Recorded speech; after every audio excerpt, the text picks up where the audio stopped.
সত্য কথা তুলে ধরলে মানুষ আমাদের কথা বিশ্বাস করে না।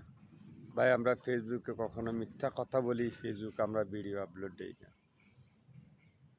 5 দিন আগে আমি এক জায়গায় গেলাম গেলাম আর আমি এখানে অবস্থান করতেছি, ভিডিওর জন্যও গেলাম। যাওয়ার পরে দেখলাম যে কি একটা বৃদ্ধ মারতে আছে। কে মারতে আছে জানেন? বউ মারতে আছে। ভাই একটা গাছ ফাড়ি একটা গাছ বাইরেতে মৃত্যু হয় ওই গাছের। মা বৃদ্ধ হয়ে গেছে, ক্ষুধার্ত মা, হাঁটতে পারে না, ঘরে পায়খানা করে, ঘরে চলাফেরা করে। ক্ষুধার্ত মা ডেক থেকে 2 আলু খেয়ে এলেছে। সন্তান সানমে বাদির একটা ঢাল দিয়া মারে ফিডা লাগা দিছে, ছেলে তাকায় রয়েছে। পাশের বাড়ির মানুষের ডাক দিয়েছে আর কথা বেশি কই না, তোমাদেরও মাথা হারাই দেবো। ভাই তুই ছোটবেলায় তুই পায়খানা করস না?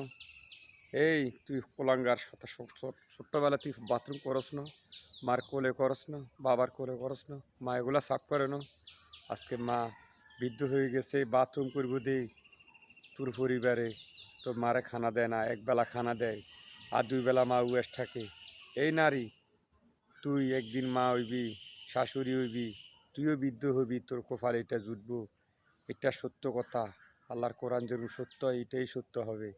ভাই তুই কেমন সন্তান, তোর সামনে তোর মারে মারে, তুই প্রতিবাদ করস না? ভাই আমি ভিডিওটা করতে পারতাম, কিন্তু না, ওই মহিলাটার উপযুক্ত মেয়ে আছে, এই জন্য করি না ভাই। মানুষের একটা সম্মান আছে, আমরা সম্মানহানি করতে চাই না ভাই। সত্য কথা এটাই বাস্তব ভাই। আমরা তুলে ধরি মানুষের সামনে, মানুষ আমাদের কথাগুলো বিশ্বাস করে না।